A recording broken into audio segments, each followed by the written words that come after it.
Good stuff. So we are live. 7:02. So sorry guys if you've been waiting for us to come in, but we just had to check everything was right with the technology, and it seems that we are all good to go. So welcome to our latest Blether. An absolute cracking guest tonight, one of the legends of the whiskey world. Certainly in my time in whiskey, he was the first kind of figure that I saw and recognized as a whiskey icon, really. And that was probably down to the Angel's Share, which I'm sure we'll bring up a couple of times tonight. Good to see everyone jumping on. We've got Phil again, straight off the bat. I reckon he's just F5ing until we get on, and then he's already got this written out to say good evening, folks. Guys, challenge for next week. Somebody has to say good evening before Phil does. Before Phil does. To be fair, I think you did say that Juliet, Tamara, and David were watching first, but they didn't get the first comment in. All right. Okay. There. Hi, Darren. Thanks for joining us tonight. Good to have you along. Hi, Darren. Hi, David. Looking forward to this. Yeah, I think we all are. There's going to be some stories told, hopefully. And Tamara, great to see you back on. And Neil, the Whiskey Trials. Do you see the YouTube videos coming up in your comments? I don't see the YouTube ones coming up, so remind me if there's things coming up on YouTube, because I missed that. Yeah, we've got Neil and the Whiskey Trials. Looking forward to a swanky chat. A swanky chat. We will. That's something else we can maybe touch on tonight during the Blether. Listen, guys, we've got. Sorry, that's what you're going to say. What's in your glass, just quickly before we... I have gone for the Dancing Man Adelphi. Fantastic. Lovely little blend. Getting the thumbs up from Charlie in the background there. Absolutely astounding. 20 quid. Just, you for an everyday drinker, it's absolutely superb. So, and yourself? We've got the ultimate historian with us tonight. So I've got an old, well, it's a makeup bottle, but it's a tilt to the old Jericho distillery, which is up our way, which was destroyed in 1913. Yeah, so it was open for almost 100 years. Yeah, but shut in 1913. So it was that had the naysayer Heeds and Benny He. Naysayer Heeds and Benny He, absolutely. I might have one after tonight, to be fair. Maybe. Well, guys, we've got a great crowd already watching, so there's no point in delaying it. Let's. The most nervous point of any chat is this next click of the button, just to make sure we get Charlie on, and here he is. Good evening, Charlie. How are you? Hi, guys. Welcome, everybody. Thank you very much for inviting me. Not at all. Thank you very much for coming. Thanks for accepting. So, first question, Charlie. What's in your glass? Well, it would be Adelphi. As you may know, Mike, I was involved in putting together that blend. It was an off-the-peg blend from Ian MacLean and Company, but subtly adjusted by Jamie Walker and myself in 1993, I think it was, when Adelphi set up. And okay, I feel like it's on to go as long as that, but yeah. Yeah, and it's. I mean, I get mates rates. I still do work for Adelphi. Good stuff. I get five are knocked off, but I can drink it like mother's milk, to be honest. And but actually, this evening I'm drinking a blend. I'm a great fan of blended Scotch whiskey, and I'm drinking a blend called Inverurie Kos. Can you see? Okay. Yeah. Now this was given to me as a birthday present. It's from Ian MacLean and Company. It's probably very similar to Adelphi, as a matter of fact, an 8-year-old blend. But it's an easy drinking blended Scotch. I'm a great fan of blended Scotch for relaxing, Yeah. Why do you think it is that there's this all of a sudden, not backlash, but there's kind of a little bit of snobbery against blends, isn't there, just now? Is it just due to the popularity of single malts, or do you think there's a flavour profile there that's not quite hitting the right spot? I think, in truth,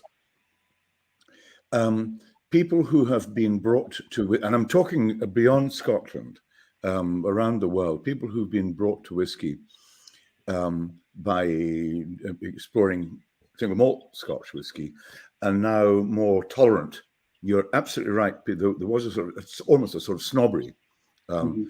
So it does still exist, but they beginning to realise that the blended product is an extraordinary, confection.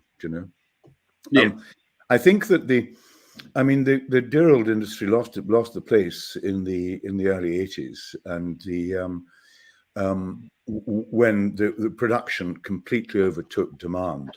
And as you know, a lot of distilleries closed in 80, 84, 85, 83, 84, 85, and but to some extent the day was saved by what we call the renaissance of malt whiskey, the rediscovery of malt whiskey. Now, there were very few malts available from the proprietors, and indeed from independent bottlers. There was really only Gordon and MacPhail and Cadenheads in the 70s.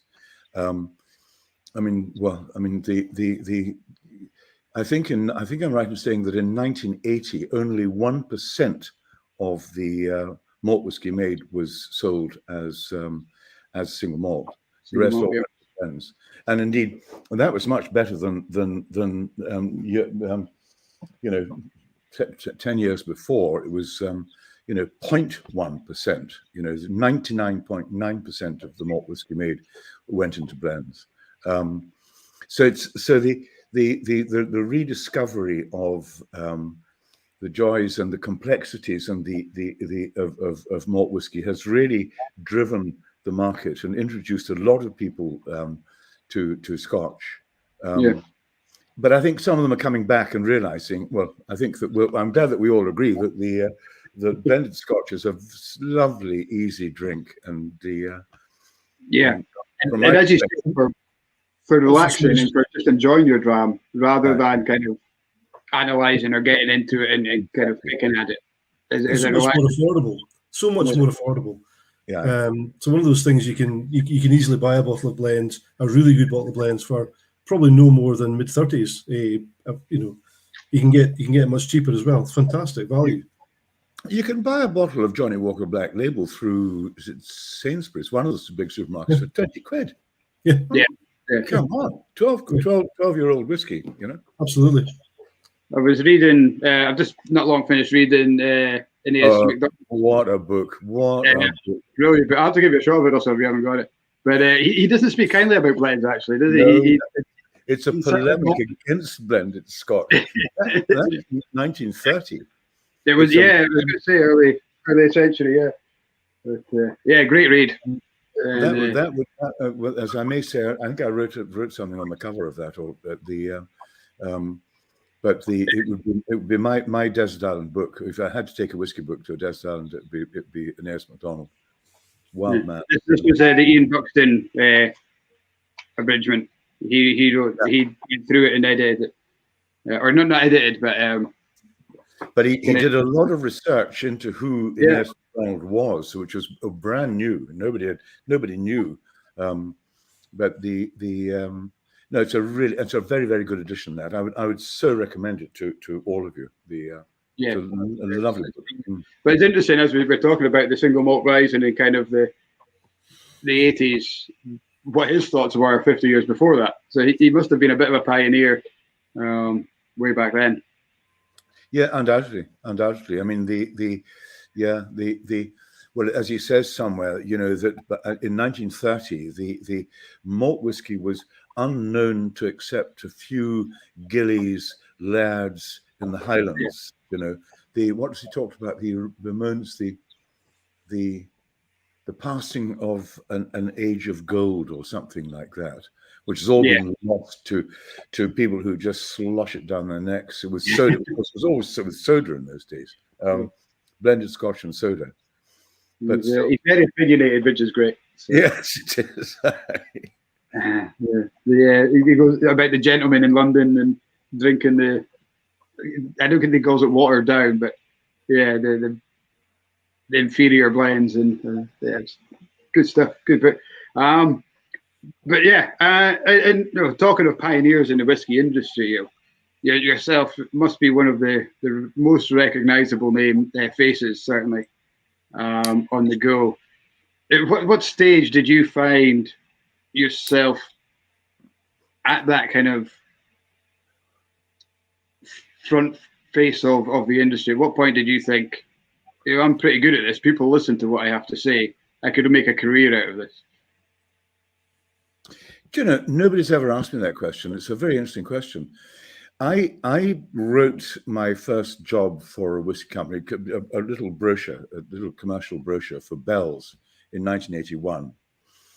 During the 80s, purely by chance, I was working mainly as a freelance copywriter, commercial writer, and during the 80s, just as I say, by chance, I had a number of commissions to write for Glenmorangie, for Macallan, for Allied Distillers, Glengarry, so that was Morrison Beaumont, etc. Product brochures or annual reports or company, whatever, that sort of stuff, commercial copywriting. Some of which required quite a lot of research. Now, my background, my original degree was in art history, so I'm an historian by temperament, and come 1988. But this time I was writing books, but on the back burner, on, I suppose you might say, Scottish subjects, sort of clans, tartans, castles, to commission. Okay, there's one for you there. No, that wasn't mine, Russell. No, yours. You're kidding. That was my cousin, now Sir Charles MacLean. Yeah. Oh, goodness me, I thought that was yours. Oh, you're really not there. Getting that off myself. You're not alone, man. You're not alone. In fact, yesterday anymore now. Yesterday I had an email. I get them not every day by any means, but asking me. It was from a film production company, and he wrote a book called The Watcher. Charlie MacLean, my cousin, and they wanted to make a film out of it. So they wanted to buy the film rights to make this film. So I said, wrong man. But I pinged it over to Charlie and got one back.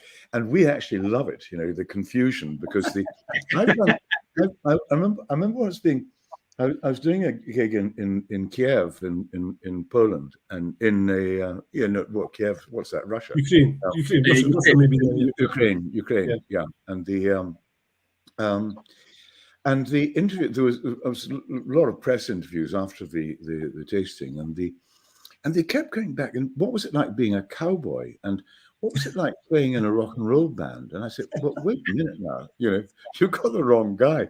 And if you look me up, apparently, I've never done it, but if you look me up on whatever it is, Who's Who, or whatever it is, on something online, they confuse my biography and Charlie MacLean Strachan's biography, but we love it. We love it.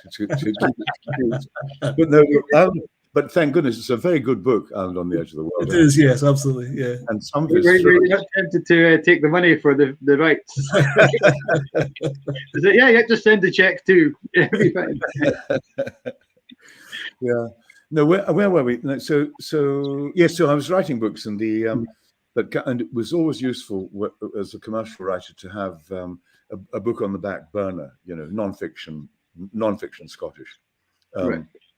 And one of the first book, the first book that bore because before that I was writing ghostwriting books, helping so and so to write a book about such and such, and the first book was about the fishing villages on the East Coast. It was called The Fringe of Gold, and that was published in 1985.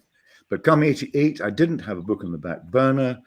I had, by this time, a considerable interest in Scotch whisky, and a bit of cred to make a proposal to a London publisher, for a book about Scotch. Actually, the original proposal was for a book about blended Scotch whisky, because it hadn't been done. And anyway, so that was the beginning of it. So that was published in a 90. It was either 92 or 93, I think, and it took a long time to research. It was although small in size, it was pretty encyclopedic. But that set me off, and then other publishers came in and said, "Could you write a book about this?" But this time, malt whiskey was growing. So I think, to go back, I wrote a book simply called Malt Whiskey for Mitchell Beazley, published in 1997, and that did very well, and probably brought me on the map to those other than. Yeah, you're right this time, surely. Oh, yeah, that's the one. This is not your cousin, yeah. This is my brother. Yeah. That's Your picture's on this one, so it has to be you. There was no. It was just. Okay, so it's a case of just slogging away. I'm afraid I'm completely reactive. I don't come up with ideas for books. I don't have the imagination to come up with ideas and make approaches to publishers, but they come to me, and then magazines would come to me, and then I started to do a lot of work for various whiskey companies, and that has saved my life. I mean, in around about that time, 98, I think, Diageo launched a thing called the Malt Advocates course, which was run from Lochnagar Distillery, and it was in a brilliant week-long course. And myself and Dave Broom were the tutors in sensory evaluation. Oh, by the way, one thing that did change my life was I did a course at Pentlands, where it was through Heriot Watt University. It was only a short course, the week, and the Pentlands Scotch Whisky Research on the sensory evaluation of potable spirits. Jim Swan, the legendary, and he was such a guru for me. Sheila Birtles, who is elderly now, but she was also, and there was another guy whose name I can't remember. And this was a very detailed course about appreciation. I mean, we were talking previously about just enjoyment. Appreciation, the whole business, the language of describing whiskey. How you go about it, the equipment, the nosing glass, etc., etc. And that absolutely changed my life, and opened up the ability to smell. So that was a really seminal moment, and I incorporated a lot of what I learned from Jim and Sheila into the malt whiskey book. And then anyway, so then I think it was in '98, Diageo asked me to do the sensory evaluation side of this course, which embraced production, maturation, history a bit, and it was limited to I think maximum 8 people, and all the distillery managers, marketing people, salespeople from abroad, whatever. And I learned so much from the likes of Jim Beveridge, who talked about production. He's the master blender for Johnny Walker, as you know. So that was, there were certain if you like, there were certain things that really, developed my understanding of the subject, and but anyway, that's about it. So, but it's to be honest, it's luck. It's not planned. Mike and I had a little chat just at the start of the week about what we might ask tonight, and we just felt that there's so much we could ask. We just thought we'd kind of play it by ear, but it's really interesting that the only question I've written down tonight is exactly the one that Mike asked there. How did you get into it? So that's fantastic. We are in the same wavelength. We get on quite well, I guess. But I suppose sort of looking about that in a kind of slightly different way. I mean, it sounds like a very basic question, but you said you liked whiskey before you got into writing about it. So what was your first whiskey? What was that experience? Can you remember the experience of drinking your first whiskey? Well, I was largely brought up on the Isle of Arran, down in the south end of Arran, where my family had a holiday cottage. It's owned by my brother now, and so we still have it. But the local pub, which was about 50 yards away from the cottage, right on the beach in the south of the island, and they were pretty relaxed about underage drinking in the bar, the Kildon Hotel, and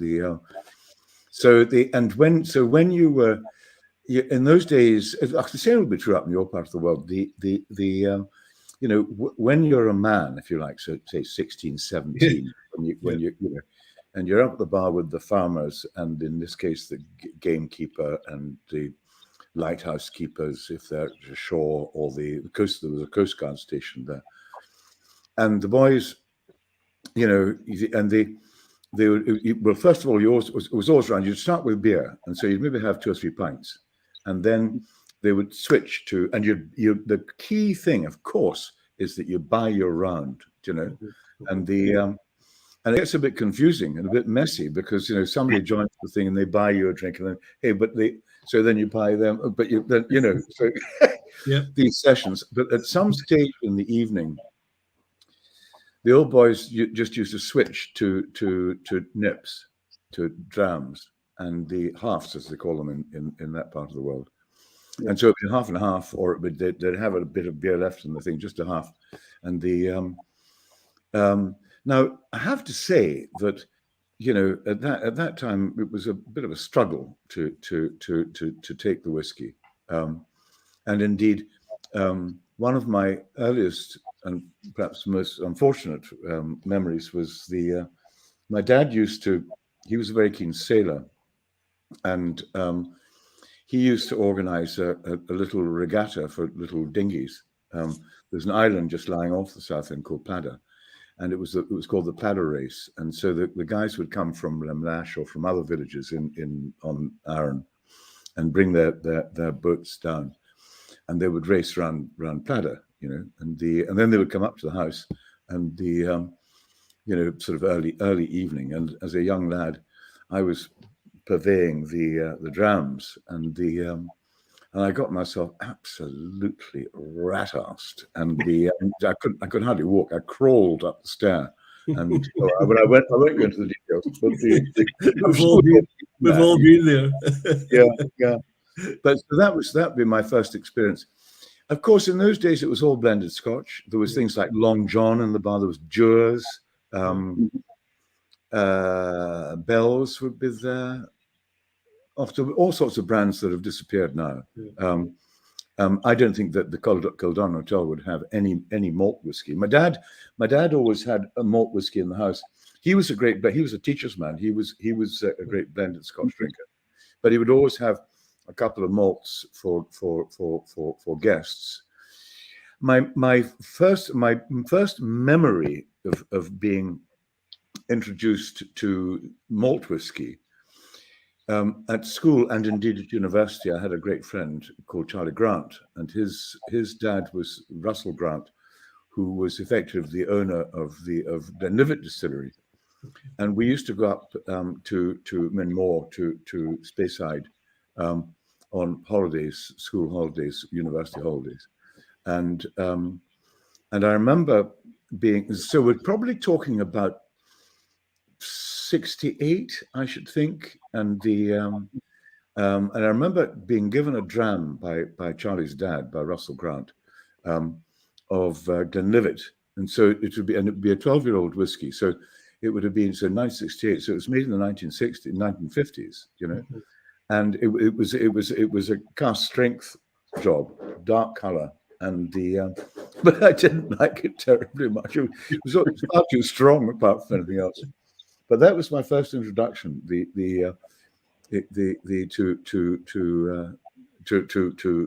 Scotch malt whiskey. Yeah. And I mean, sticking to that, and I guess the sailing tradition there's pretty strong. You say your dad was a sailor, and the boys are very much into the charity rowing just now, which is fantastic. Is that something that you did yourself? Were you sort of happy? Yeah, my dad had as well as being a dinghy sailor. But he had a sailing boat, a cruising yacht, 32 foot, not huge, but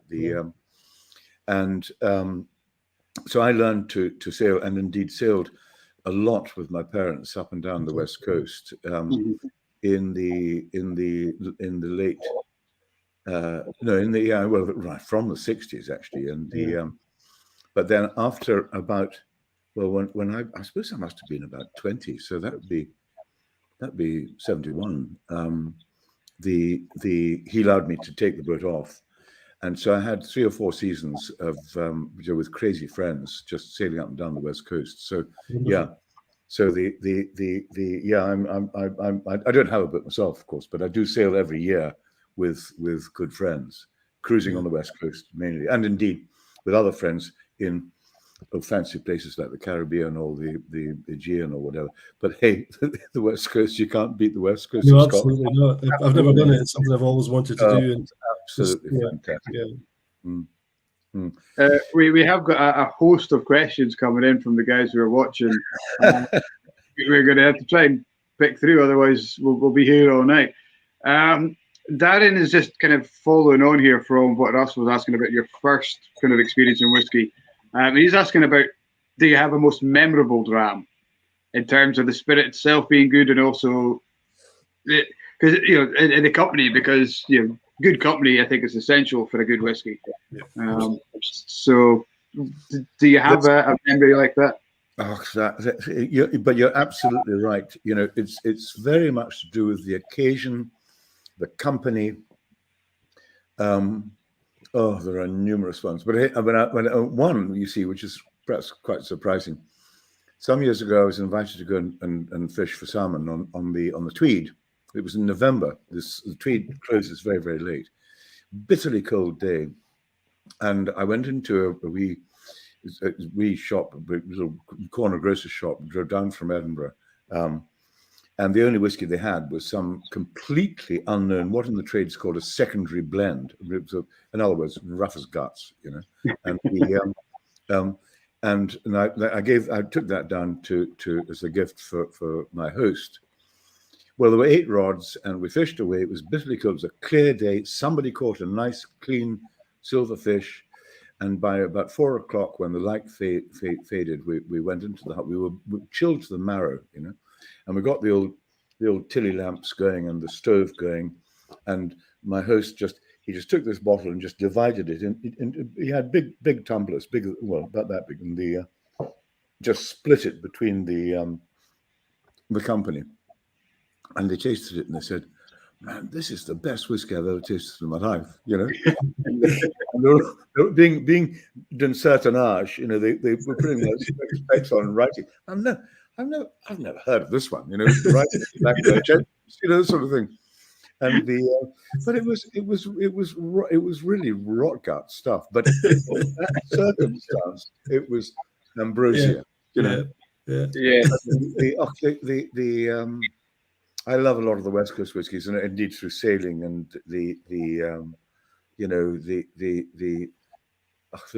but it's very much to do with the occasion. I mean, I've been privileged to taste, in recent years, some remarkable whiskies. I mean, not least this very recent release from Gordon and MacPhail, the 80-year-old Glenlivet.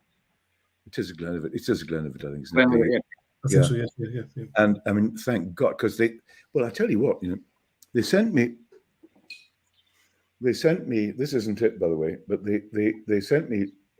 Don't do this. No, we can see that. A 10 cl bottle. Now this was going to this was 80 years old. It was going to retail and is retailing at £80,000 a bottle. Yeah. And so this wee bottle that I'd been sent was worth slightly more than 11 grand, and every nip I was pouring was over £1,000. And if you get sent something like that, Charlie, and you don't like it, how do you tell them that? That's what I was going to say. I'm known to be. Well, if I don't like it, I won't write it up, quite frankly. Right. But if it's betwixt and between, you can kind of damn it with faint praise. You can be very analytical and not chemical, but very objective, which reading between the lines means that I'm not terribly enthusiastic about it. But thank God, this was absolutely fantastic. I scored it. I never score. I never go public on scores, and if I do score, I score out of 10, not hundreds of nonsense. And it would be. It was over. It was. I think it was 98. No, let's say 90.8 out of 100. It was an absolutely fantastic whiskey, and so I sent my notes up to G&M in Elgin, and then they looked at it without consulting my notes, and then they sent me their notes, and we'd picked up exactly the same flavor characteristics, which was very encouraging. But it's a fantastic dram, and that was the privilege of being able to taste that whiskey of that age, and so we've got to assume that on your tasting notes for that one, there wasn't this is a swanky drink.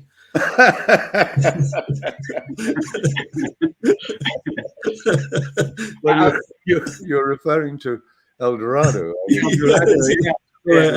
Dorado, as El Dorado, yeah. Well, the story behind that was that the brand was bought. For those who don't know, but the El Dorado, as they call it in Glasgow,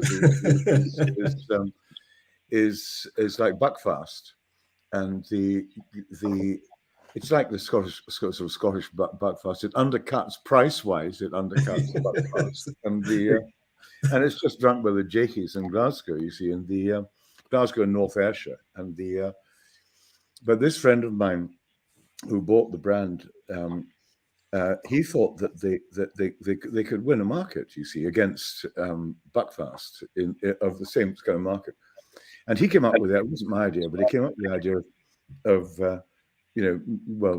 swanky and having someone like myself. And I think he did a couple of other tiny wee social media ads with bartenders or whatever. Toasting it in a kind of supposedly posh way, and in the cocktail glass, yeah. if any of your viewers have seen the ad, you'll see my face, which was real. Horrible. Yes, it was really nasty. But the funny thing is that I did have some emails from concerned whiskey geeks who say, "Hey, should you really be doing this?" They really didn't get the joke, I noticed that. Yeah, I was actually astonished that one or two people took it very seriously. I was like, oh, for goodness sake. I think sarcasm's lost in a lot of cultures, isn't it? Don't get that. I loved it. I absolutely loved it. We had a wee bit of banter in the shop about it. Yeah, the swanky drinks. And they came up with that swanky word as well. And it's perfect. It's absolutely perfect. It's very Darren, I hope that answers your question. It was only a matter of time before that came up. God, yes, absolutely. Here's a slightly more serious note from Chris Brand about and moving away, or maybe not even moving away from whiskey, but about writing. Do you have a favourite piece of writing that is good question, Chris, about whiskey, either yourself or from somebody else that you just you can't put down or you read over again? Well, we've already talked about Inez MacDonald. Mm-hmm. That's long been my favourite. Very recently, let me just, if I can find it, I've got a copy here. My friend Nick Morgan.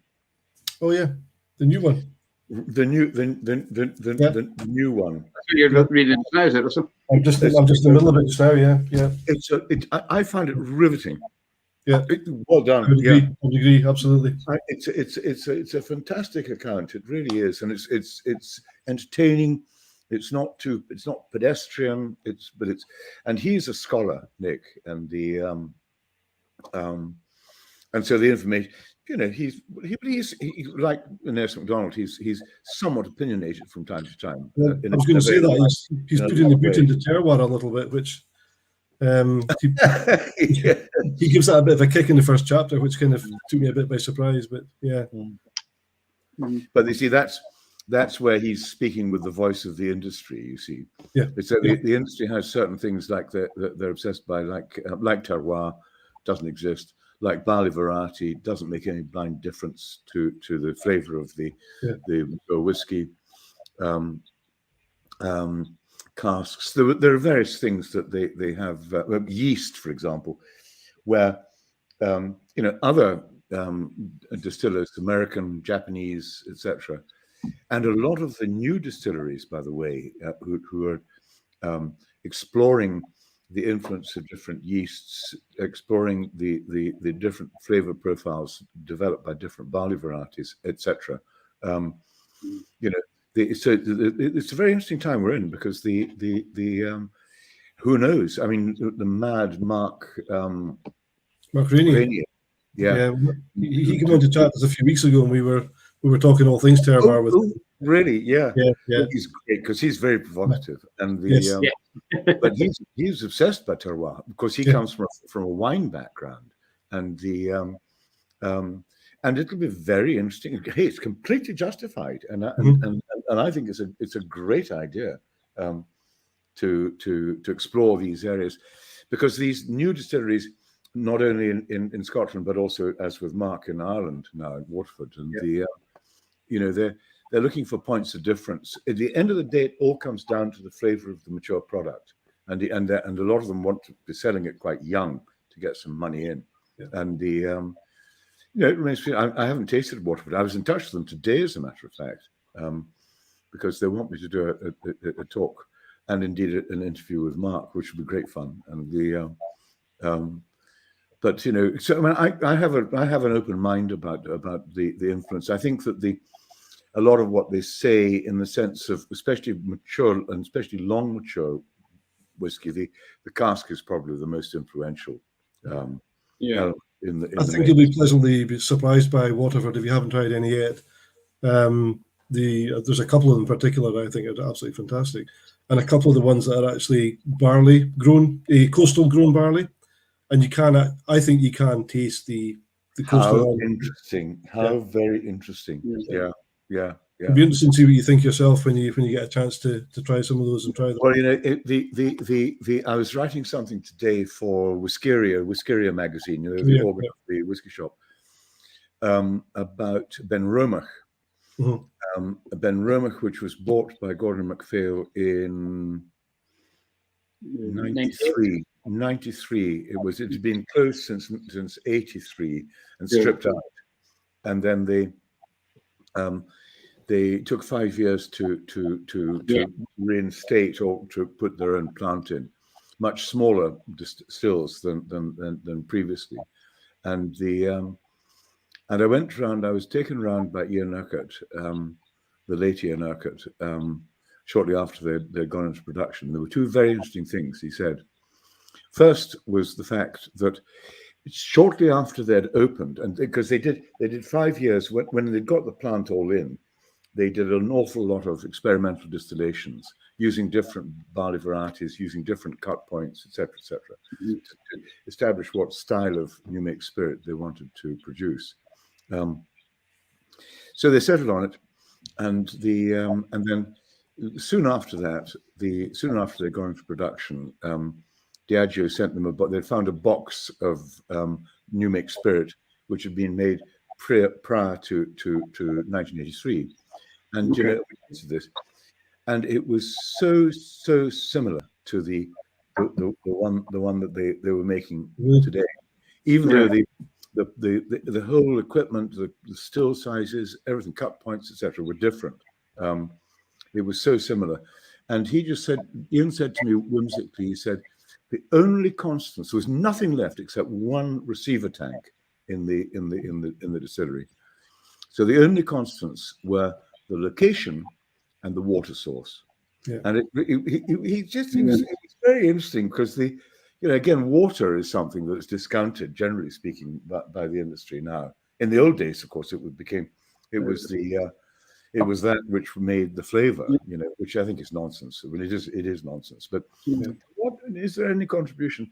But the other interesting thing, Russell, was that they during the course of their experimentation period, they looked at various barley varieties, and he put up a range of 5 samples from different varieties. White, the Pyrrhic, the new make spirit, and which we tasted, and now given what I said, that the industry's view is that the barley variety does make a blind bit of difference.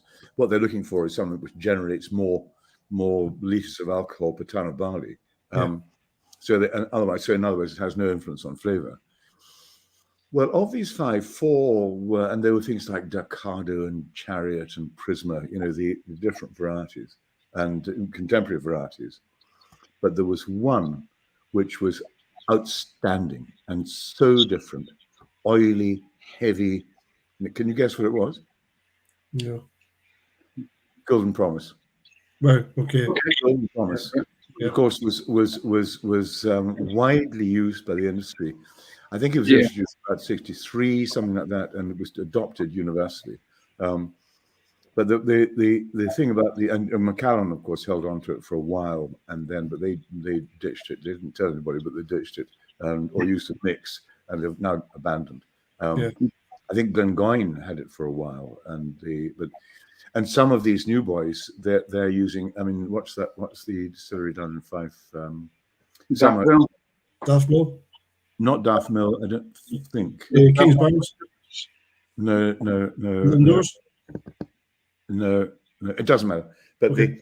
they've planted. What's it called? Anyway, they've planted all the farm around it with Golden Promise.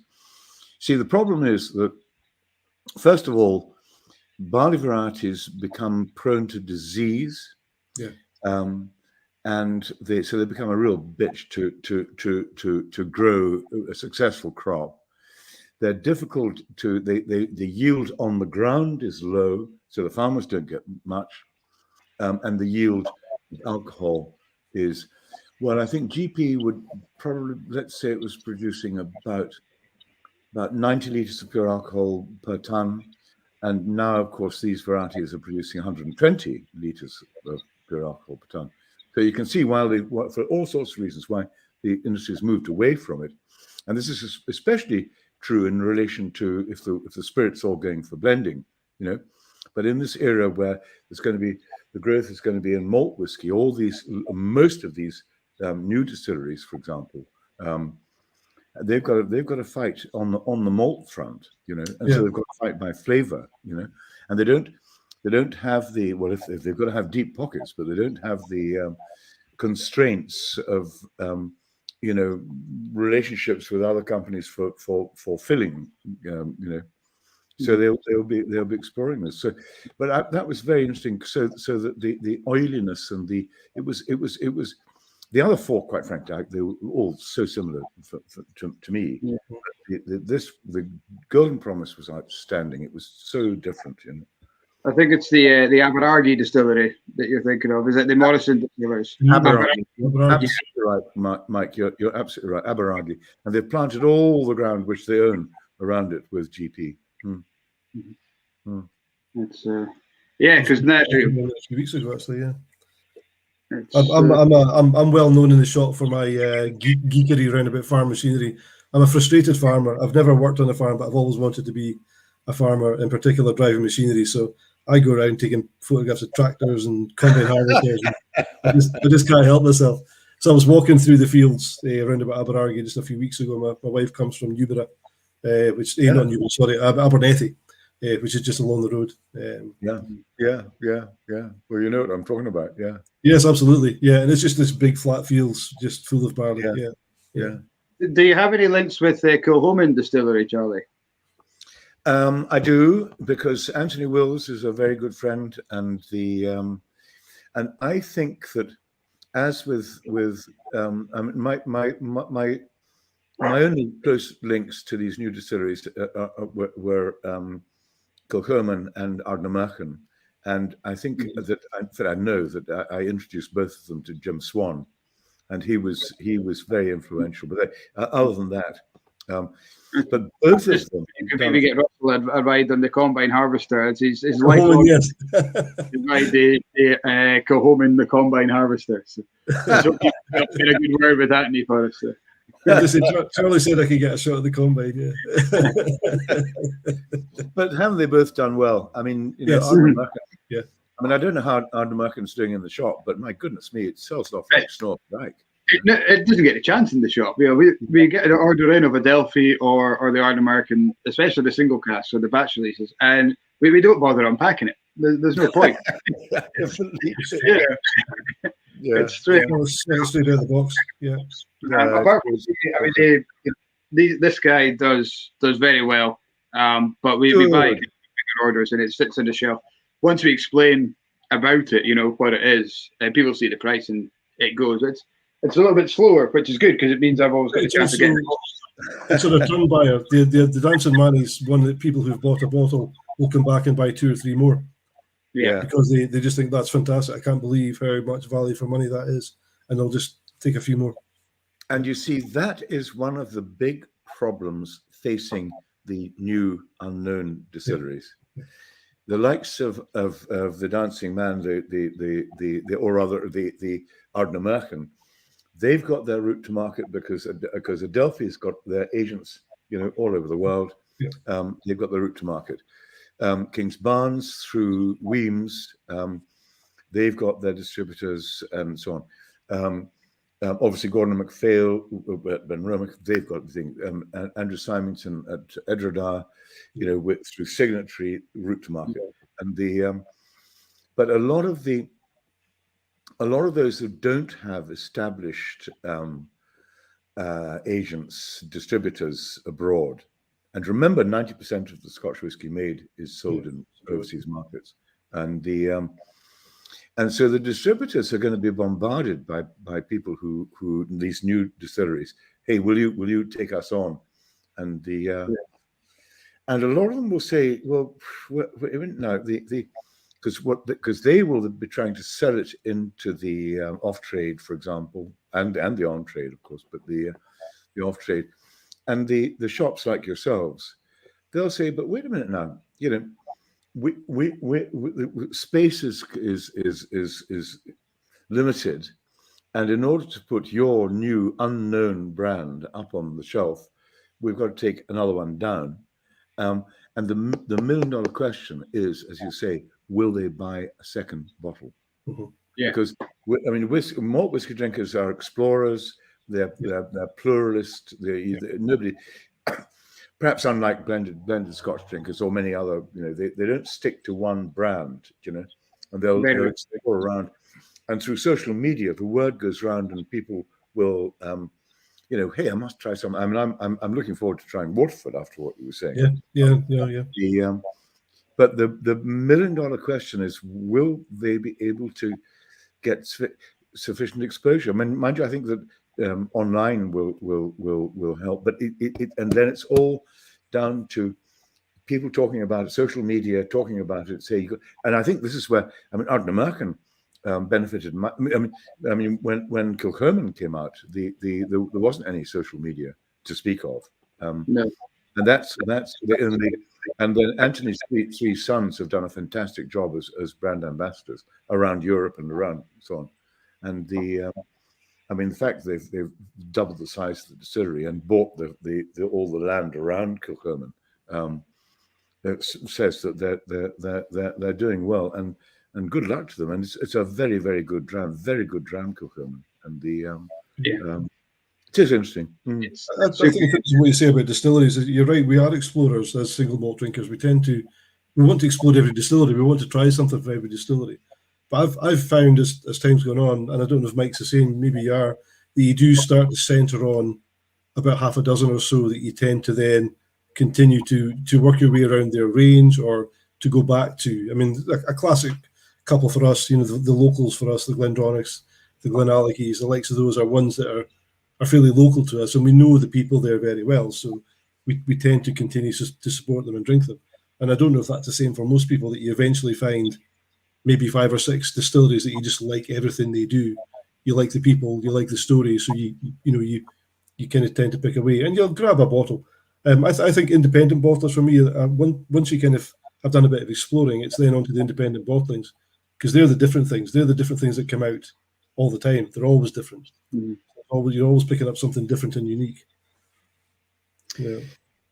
Absolutely right, and I agree 100%. And by the way, the Glendronach and Glenallachie, I mean, Billy Walker has done a fantastic job in both of them, and fantastic whiskies. And I would rely on anything that came out under those labels.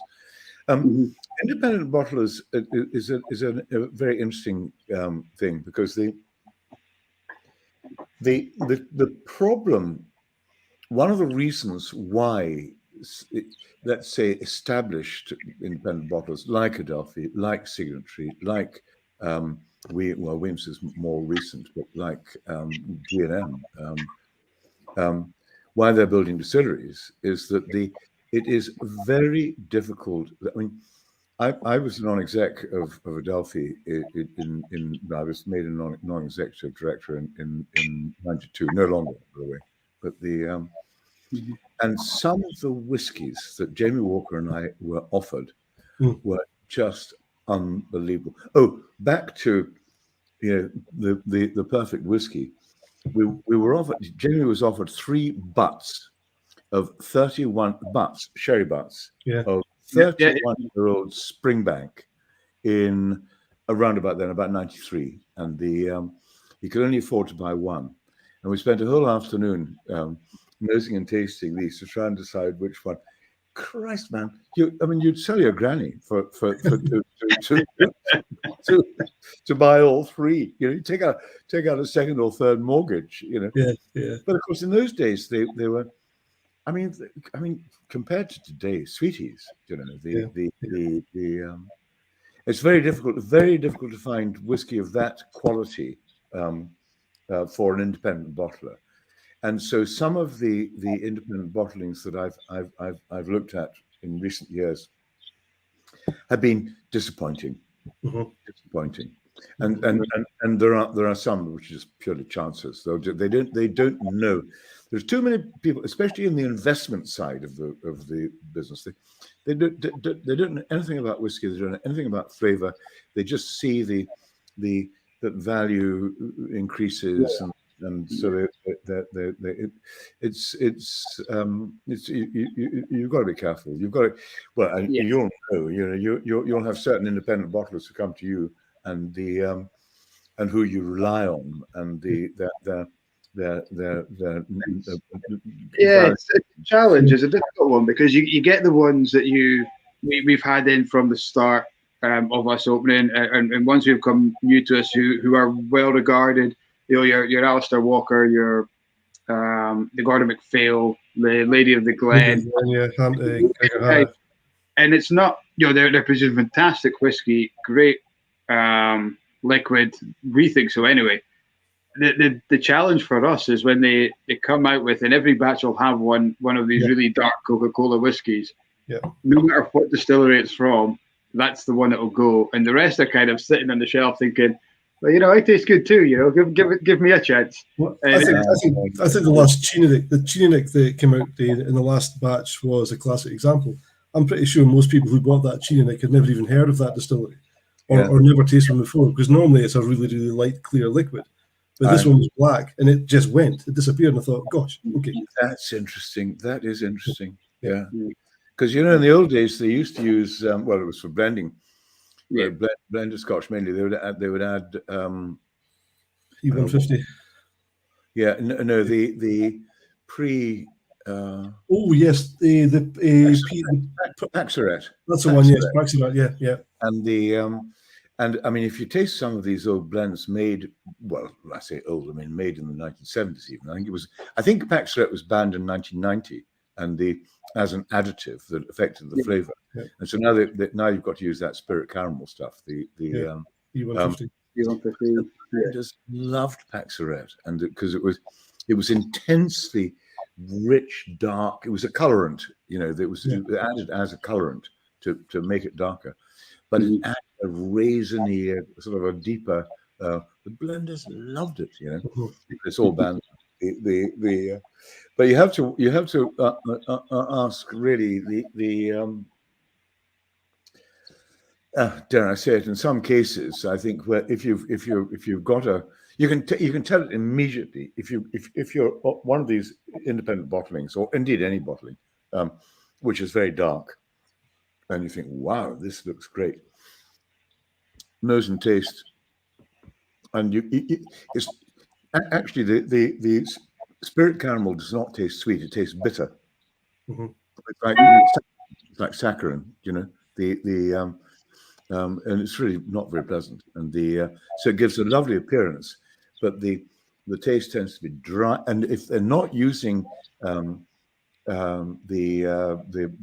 spirit caramel, then you get the dark color from European oak casks, and European oak casks, they dry it out. It's very dry, very, very dry, and so and even bitter. And then of course the other thing about if they've been, as they will have been, seasoned with sherry, Oloroso sherry, or classic Oloroso is dry, but also there was this business of fumigating with spirit, with the sulfur candles, and so they sometimes have this unpleasant sort of sulfury note. So dark, the appearance is what I'm saying is a guide only, but you know, you've got to taste the stuff and then and like you say, Chinanich, Pili Wally, you know, but can be a wonderful whiskey. Yeah, absolutely. Yeah. Can I bring us back a little bit, Charlie, if you don't mind? I mean, I think it's one of these things, and it's one of the notes that I made. One of the things I wanted to talk to you about was the influences on your life. And you mentioned Jim Swan and Sheila Birtles. I don't know an awful lot about Sheila, but people talk about Jim all the time. And obviously people like myself never got the chance to meet him or to get to know him. But there are so many people in the industry talking about Jim as being, you know, such an influential person in their life. What was it about him that got him that kind of, you know, aura that he obviously had? In a nutshell, I would say deep knowledge and modesty. You know, he never flew his flag. He never, you know, vaunted himself as an expert. He was acknowledged as an expert. By, you see, Pentland's, which he was a director of, and the founder, I'm sure, founder of Pentland's Scotch Whisky Research. They were like an independent lab for all the independent companies. In other words, all the companies apart from Distillers Company, now Diageo. They had their own chemists, and they did their own research. They I mean, I don't know, quite late on. I would guess about 1992. They combined to become the Scotch Whisky Research Institute, SWRI, at Heriot-Watt University. So any task, I'll tell you a little story. One of the stories that Jim told me was when, I think in the late 80s, the independent companies for blenders were pulling stuff out of bond for blending purposes. And they found that the whiskey, which was, let's say it was supposed to be 10 years old, really was not like a 10-year-old whiskey. It was more like an 8-year-old whiskey. And so it was affecting the quality of their blends. And they said, what's going on, you know? And he and his partner at that time was a chap called Harry Rifkind, who's Dr. Harry Rifkind, who's still going on. And so they had a blank sheet and what on earth is going on? And they thought, shortly after that, they found that there was a rogue cooperage in Glasgow, I think, that was tidying up exhausted casks and then selling them back into the industry as first fill casks. And so that would, of course, have an impact down the line, you know. But the number of casks involved in that was small. So they then were looking at, they were looking at atmospheric pressure in the warehouses, God knows what. But clearly it was to do with the wood.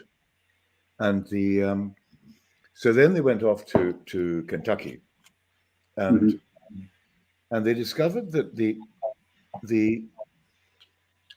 traditional casks for bourbon were slow-grown, wasted trees, really high ground, and the companies that made them, the staving mills, were usually family-owned and small, and so on. And these are the ones that were coming into then the American government, at some date I don't know, had introduced regulations concerned with dust control, and these small staving mills couldn't afford to put in all this stuff, so they went bust, or they were acquired by larger, cooperages or staving mills. And the staving mills, they also were able to crop low ground, much more fast growing oak trees, and they had directional, they could cut them up very, very quickly, and they short circuited the traditional way of drying the wood is, of course, in the open air for a couple of years. And they introduced kiln drying, so you can do it in 6 months, or less. Yeah. What they discovered was that it didn't make so much of a difference for bourbon, but it made a huge difference for Scotch if the wood was slow grown and air dried. And if you, Bill Lumsden at Glenmorangie has taken, I can't remember what they call them, but they're craft casks or whatever. Some of the industry, particularly Glenmorangie, have followed that up for single malt bottling.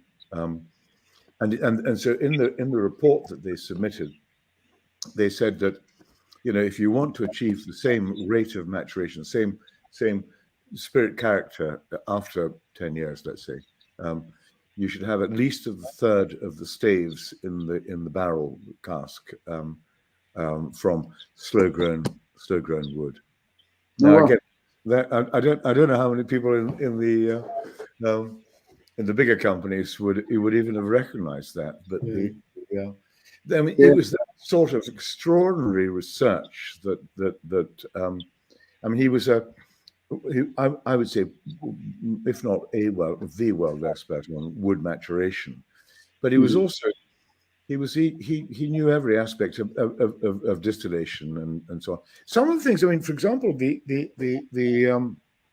Ardnamurchan, they followed his advice right the way through. They did their initial distillations, which, by the way, most unusually, came out pretty good. I remember speaking to Jim just very soon after the very first distillations at Ardnamurchan, talking about something else, but and remarkably, after about 2 distillations, they were absolutely on spirit character. Then the Alex Bruce and the owners of Ardnamurchan, they wanted to adjust it slightly. So I don't know what they did, but they expanded the cut points, or they extended the fermentation, or whatever you do, and to achieve what they wanted. So he wasn't, it was open to his clients, if you like, to adjust, but he would set the matrix, the framework. They would go to him and say, well, he would say to them, what kind of style of spirit do you want to produce? In Ardnamurchan's case, West Highland, which is kind of dirty. It's like Campbelltown. It's not Islay. It's not Talisker. It's a bit like Campbelltown, slightly grubby, heavy, oily, maritime, and And he would say, "Well, this is what you should do. This is how you should run the regime, the distilling regime." And they. So I'm sorry, I'm wandering now. No, not at all. No, just for Right. there's an insight. I mean, I think we had Drew Mackenzie Smith from Lindors on a few weeks ago as well. Yeah. And Drew spoke about Jim. I mean, Drew's obviously a wonderful character. I'm pretty sure you've met him. Wonderful character as well. But he was saying that he was so enthusiastic about everything that was going on. Of course, Jim was telling him what to do. And at one point, Drew said, "So, do you think I should be the master distiller?" And he said, completely blankly, just said, "No." Absolutely not. That's right. Just stick to being the owner, being the founder, but yeah, not the massive. God bless him. God bless him. Yeah. It's kind of bittersweet to see this Lindors coming out and knowing how much influence Jim had on it, and unfortunately he's not around to kind of see the fruits of what he's put into it. It's sad. I'm not looking to be your agent in any way whatsoever, Charlie, but is there some mileage? I mean, Jim's one of these, seems to be a giant for people who never met him. Is there room for somebody like yourself to write something to tell us a bit more about him, so we could almost know him even though we've never met him? Oh man, what a nice idea. I didn't know him well enough, and he was such a modest chap. It's like Jim Beveridge, master blender for Johnny Walker. Johnny Walker, and an OBE and so on. And I had an email this evening, and there's some Chinese company, they want to make a little film about him, and which would be absolutely great.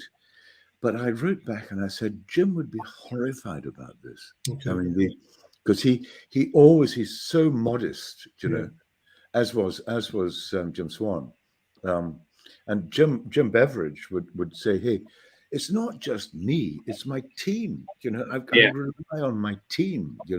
I mean, he's been thrust out very reluctantly as the face of Johnny Walker, and so you can understand from. But he's now either retired or he's probably fully retired and got his bung, but he's still on call, to support the brand of Johnny Walker particularly. I think that's really made an impact, certainly on me, and Russell, I don't know if you're the same, but the guys that we've spoken to, either on the Blether or in any kind of chats we had Jim McEwen, Billy Walker, Mark Ringer, the amount of names that they know going back to when they started the industry from the 70s, it's really, Jim Swan, I'm sure, is the same.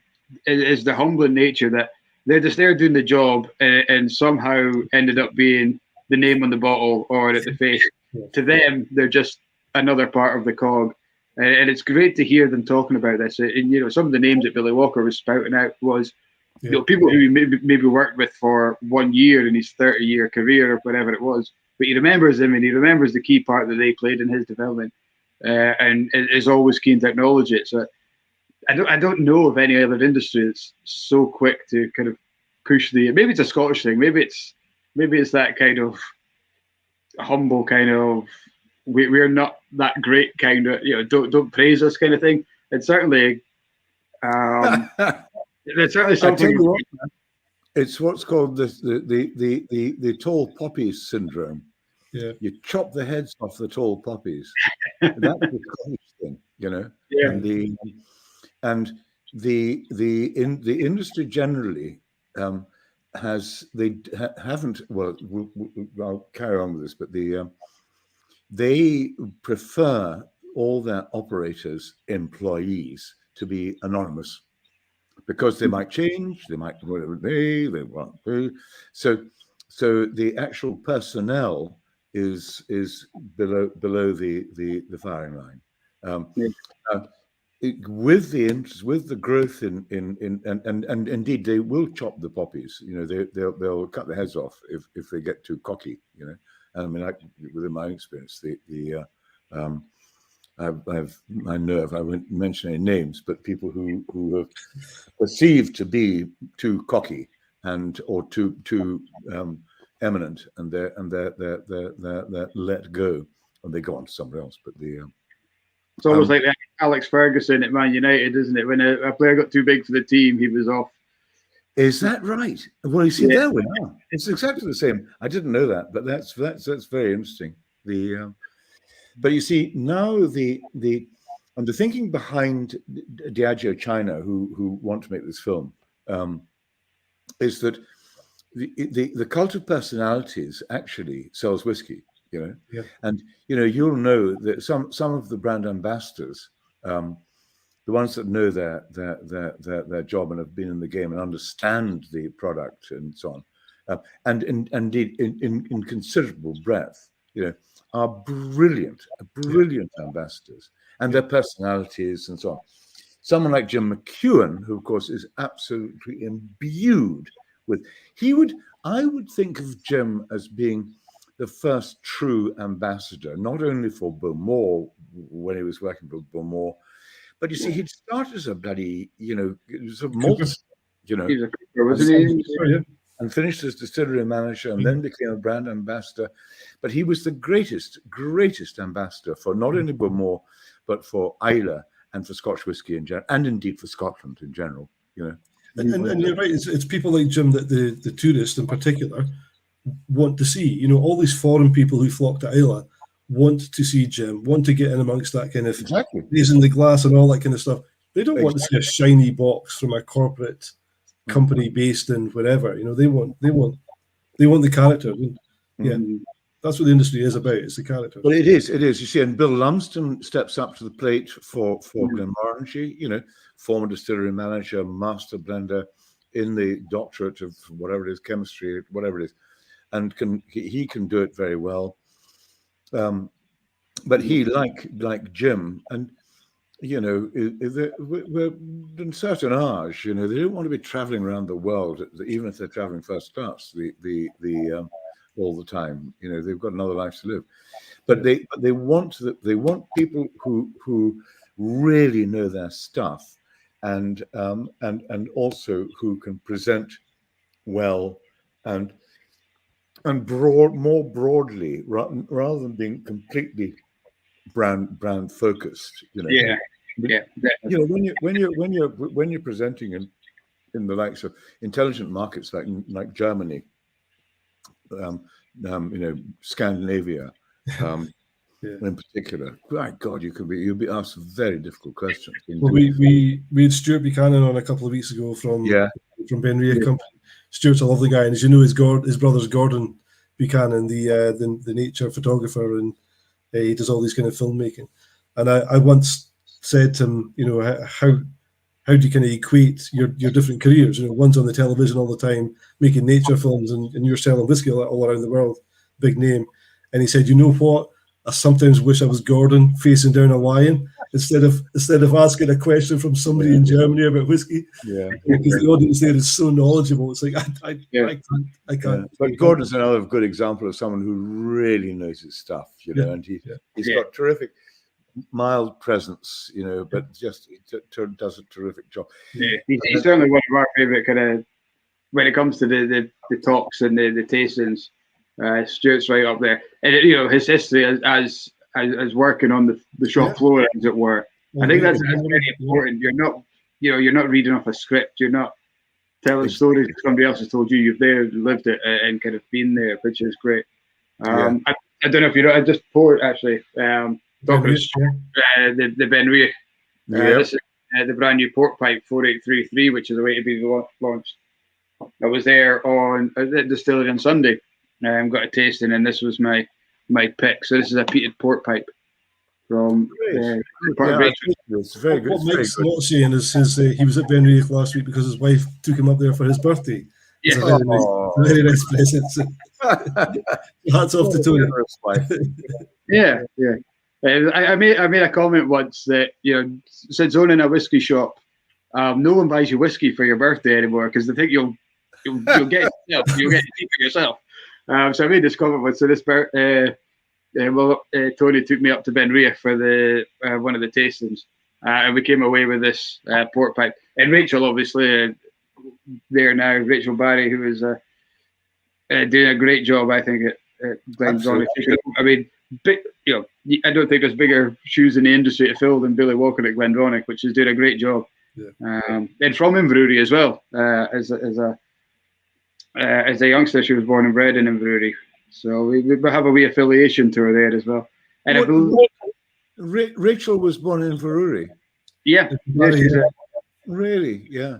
She's a great girl. She's a great girl, and she worked under Bill. She was Bill, wasn't she? Yeah. She was part of the SWRI as well, and she started her career there. Yeah. The research, yeah. So. No, she's doing she's done a terrific job at Glendronach. No, sorry, that's the carrying on. Big shoes to fill. Yeah. One wonders what stock they've got. Whether she'll be able to, but they'll be filling the same quality of casks. There's no doubt. Gosh, I was there with a tour last Saturday, Charlie. We've just started getting. We do tours from the shop, and we've just managed to start going out and doing them. So I took a group of guys for a guy's 60th birthday to Glendronach for a tasting. You can't do the distillery tour just now, but you can. They've got the tasting in the shop. Yeah. So what I tend to do is I get the guys to go up and just stick their nose in the warehouse window, just at the grill. And I can tell you the stock smells fantastic. Glendronach, for me, is the leading sherry style whiskey in the world. Macallan have lost it, in my view. The old Macallans, great, but they're fabulously expensive. Glendronach, the 18-year-old Allardyce, it's just perfection. It's absolutely lovely. I wanted to touch on that, Charlie. You had workings with the Burnabenny distillery or the D-side. Was it yourself, or was it because we do some tasting? We did a blind tasting with them, and their new make spirit, or not new make spirit, but about 18-month-old spirit, a sherry cask was likened to an 18-year-old Macallan. Was it yourself that did that? It was. Yeah. Well, Mike took me up onto the roof of a hotel in Edinburgh and says, "Right, I want you to look at these two samples, Susie." And they were served in tumblers. They were both dark liquids, and and he said, "Right, come on, tell me what give me your analysis." I mean, the implication was tell me what they were, but I mean, I didn't engage in that sort of stuff. But I did because the first one was Glendronach 18, and because I know it quite well, and so I was able to guess it, and I guessed it right. Second one was, I said, well, this is, I don't know this one, but I would guess it's probably about an age. It's clearly come from sherrywood maturation, blah blah blah. Say 15 to 18 years old, and he just laughed. And it was about 18 months old or 18 something. months, I think you say, yeah. It was unbelievable. I mean, really. He's a very good guy, and and I don't know whether we'd. But I've been at Burnabenny or whatever it was called before, the Eastside distillery, I think. Eastside distillery, and some of the stuff he's got maturing is looking very, very good. Yeah. Would you be worried if you got the spirit that good at that young an age? Would you be worried of it overpowering very young? You have to be very careful. No, sorry. So say that again, Mike. What's the question? When the liquid is that good at that young an age, what's the danger? Well, the answer is yes. And you need to. Delphi they bought a parcel of about 15 casks of 5-year-old Glenrothers, they were all very, very dark, very active casks, and they were absolutely superb. And Alex sold them out, bit by bit. But the concern, you're absolutely right. If you've got a very active cask, and if you've got a very dark whiskey like that, it hasn't been color adjusted. You after a period of time, a relatively short period of time, the spirit, the distillery character is going to be dominated by flavors coming from the wood, not necessarily adversely, but it's so. I mean, for long maturation, you want a refill cask, and So I mean, I would be concerned. I mean, some of the, and indeed, advanced age, because the alcohol level goes down, and I mean, quite frankly, some of the samples that I'm asked to look at, cask samples, I report that they're past their sell-by date. I mean, when they go down below about an old whiskey, but below about 42% alcohol, they're completely dominated by the cask, and they've lost strength. And so it is a balance. So I mean, it's a good thing you mentioned that, because the young whiskies are not necessarily, they can be more vivacious and more exciting, more interesting than very, very old whiskies. And very old whiskies can be like an old boring such is life. I want you were talking a little while ago there about the kind of tasting and stuff. So this is like Glendronach, and I mean, you must have been on numerous blind tastings where there's such a huge expectation for somebody like yourself to nail it, to get it right. Have you ever been tempted to do what Jim McEwen's lovely story was, to nip out and pay the barman 20 quid to tell you what's in it? Yes, absolutely. I've never been able to do it, but you don't have to do that, Charlie. I've seen you in a movie doing exactly that. You get yeah, shooting myself in the foot there. My God, I got some back.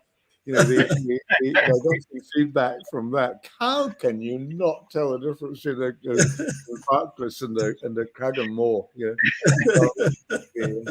No, it's something that all of us try and avoid. The best in the world. And indeed, it's next weekend at the Sukinder's, what is it called? The Whisky Show. The Whisky Show down in London. Oh, London, yeah. And myself and Dave Broom, and I think Serge Valentin are doing blind tastings, and we will kill ourselves. We will shoot ourselves. Destroy our reputation. Hey, it's part of the game. But the Jim story about the cheating, effectively. Michael Jackson was the same. He would do the same thing. He would sort of, if he could sort of find out what. But right. But I mean, it's good on you for putting yourself up on that pedestal to be shot at. It's absolutely good. Yeah, absolutely. You obviously love what you do. It's about never taking yourself seriously as well, isn't it? That's a proper Scottish trait. Oh, I think that's right. Yeah. There you go. We're all Jock Thompson's bairns, and there's no point in becoming kind of superior about it. And I acknowledge so many people who know so much more about various aspects of the pretty well every aspect of the industry. The Times newspaper once flatteringly described me as Scotland's leading whiskey expert. Nonsense, absolute nonsense. But hey, I'm happy to put on. I'll take it. Absolutely. I mean, there are people or many of the people we've mentioned this evening, the who know far more about various aspects of the history, or the Nick Morgan, or the blending Jim Beveridge, or the production, than I. But so there's no point in being cocky about it. I remember the first time I met, I'll put met in inverted commas, met yourself was in the Glenmurray warehouse Speyside opening dinner. And I was lucky enough, we'd just been open. And we were lucky enough to be invited by Gordon MacPhail to be guests at their table. And I don't know if you remember, we were in the toilets were in a porter cabin outside. And this is my first kind of whiskey dinner big thing, and we just opened a shop and kind of very kind of minnow attitude. I was like, my God, really, what am I doing here, kind of thing. And I remember standing at the urinal, and I looked to my right, and here was you. And my first instinct was, that's Charlie MacLean. I've got to shake his hand. And then I thought, how do you do that when you're sitting having a pee? So I was like, let's wash. So wash your hand. I turned round, and you were at this side then, and you just went out. And I was like, oh, well, there's that chance gone. I'll probably never get to see Charlie MacLean again. So, but here you are. Was that the very, very snowy night? No, I don't know. No, it was June or July, I think. So it wouldn't have been. Oh well, it wouldn't have been. I thought you had a way to say I remember standing next to Mike Stewart in the toilet. Oh well, just come up and give me a kiss, no problem. Next time I will. I'll hold you to that. I'll hold you to that. Absolutely. But yeah, I mean, that was a great evening. I ended up sitting speaking to Dave Broom as well about his books and things. Because at that point I just started to learn the back end of whiskey. I knew what I liked and I knew what I wanted to sell and things, and I was kind of really researching it. So it was his whiskey manual I was reading at the time, and to be sitting there talking to I remember being in complete awe of just about everyone else in the room. So it was, but as we've mentioned a couple of times tonight, everyone was keen to bring you on and take you on and sit down and have a chat and give up their time. So it was a great experience, absolutely fantastic. Dave's a great man, great friend, and a great colleague. We share information, and he's a great writer. He's much better writer than I am, by the way. And I adore his tasting notes. He's a great fellow. Yeah, absolutely. I was just kind of thinking about the whole aspect of if not whiskey, what? And I have two aspects of that really. I mean, that one, for example, if not whiskey, what would you have been doing? But the second to that, the whole writing thing, we talk about your favorite writings with writers within whiskey. Other authors or other historians, what sort of thing, grabs your attention? Who have been the great writers or the great poets, Scottish historians, whatever? Oh, that's an impossible question to answer. I'm a huge reader, and I love historical fiction. I tell you what, perhaps surprisingly, since this lockdown nonsense, I've become embedded in Walter Scott. I've read about 8 Walter Scott novels. They are brilliant, absolutely. Once you get, he's very prolix. He goes on, and but what a genius! And so historical fiction, that's what I read for pleasure. I do read quite a lot of poetry. I have a huge admiration for particularly for T.S. Eliot and for Auden and the perhaps a bit more traditional stuff. But and in terms of fiction, well, my passion is currently for Patrick O'Brien. Oh yeah, right. He wrote 21 novels about his main characters were they were Nelsonian. Well, the Jack Aubrey, the captain, and his colleague Stephen Maturin, who was a medic, and so during the Napoleonic Wars, and they are riveting. I'm afraid this is my third time through 21 volumes, and this is.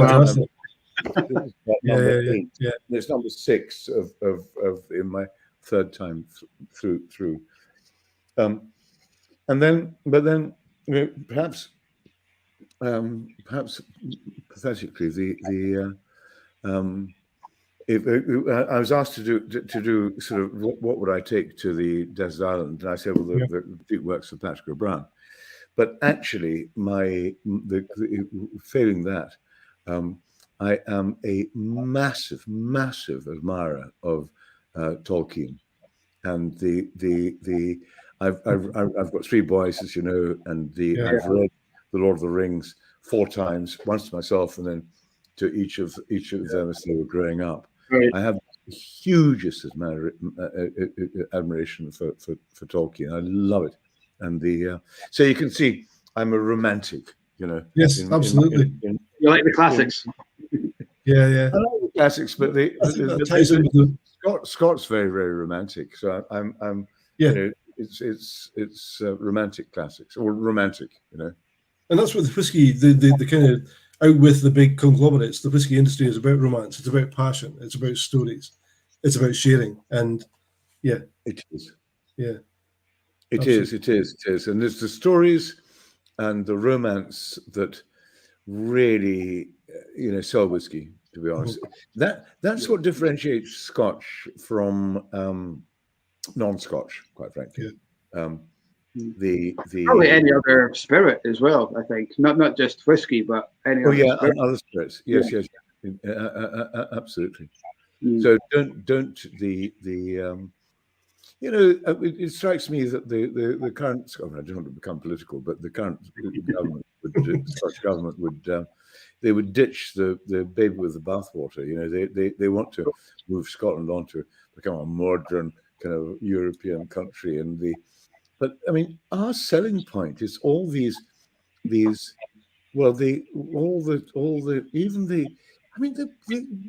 world would give their eye teeth to have kilts and bagpipes and haggises and whiskey and things these emblems of nationality. Was like us. Was like us. Absolutely. Many indeed. Indeed, absolutely.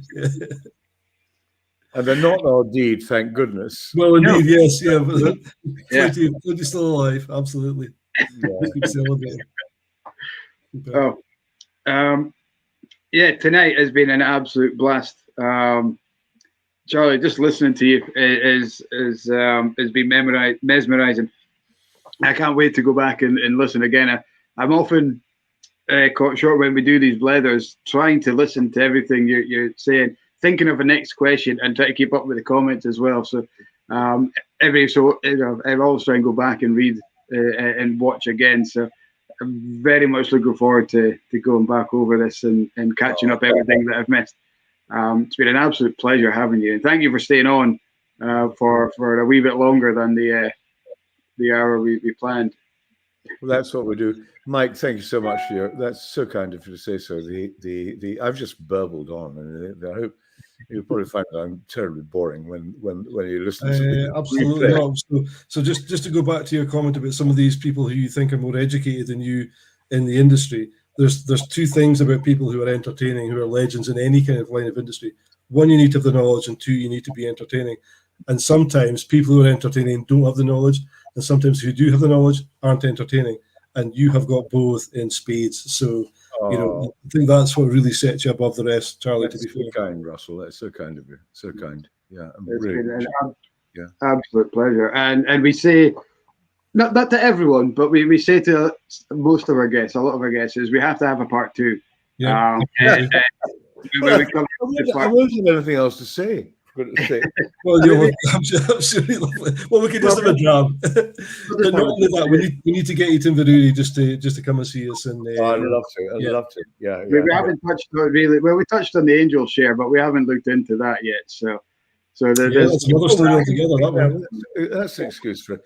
Do a screening of the angel share, and then I can say a few words about it. Yeah, absolutely. Yeah. Well, I'll tell you what. One of my friends is Andy McLaren. Now, I don't know if you remember Andy. Andy McLaren was a guy who played football for Dundee United in Scotland. But he says no words in the film whatsoever. But he's the father of the lad who was assaulted by the main character, who had to go to the hearing to apologise. and Andy just sat there with a scowl. Yeah, so Andy McLaren's one of my mates, and he was a former professional footballer. So yeah, we'll get Andy up as well. There's 2 movies starting on it. Yeah, absolutely. Yeah. Fabulous. Very nice. Okay, well, it's been a real pleasure. Yeah. So yeah, when part 2 comes, you'll be amongst the first guests that we ask along. So, and maybe in person. Maybe I'll get that handshake after all.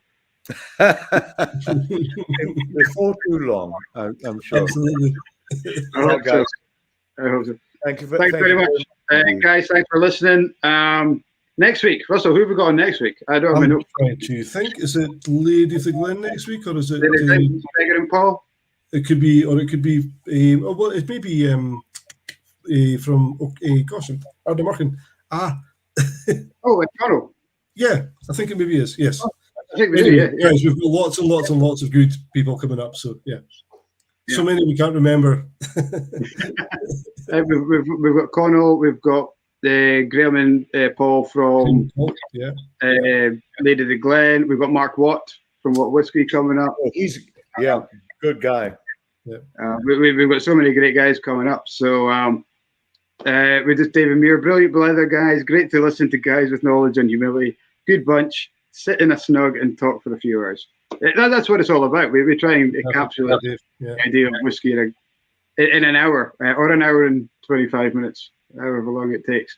Yeah. But we've